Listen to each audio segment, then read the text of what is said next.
action moves to the National Stadium on Sunday for the super final of the Jamaica Premier League. First-ranked reigning champions Mount Pleasant versus second-ranked former champions Cavalier. They will go face-to-face for championship glory. Of course, Mount Pleasant are the clear favorites. Deeper, stronger resources, more experienced team, massive support base against a younger, more inexperienced Cavalier team. And we can't go around it. Former national coach Theodore Tapper Whitmore in the Mount Pleasant dugout versus the still chairman of the JFF's technical committee, Mr. Rudolph Speed, in the Cavalier dugout. In a one-off, 90 minutes, extra time and penalties if needed.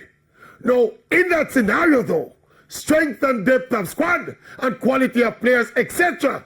don't matter as much. It's more about which team wants it more and which team apply their tactics and execute better on the day. And that day will be Sunday as the starter puts them on the orders. You're up!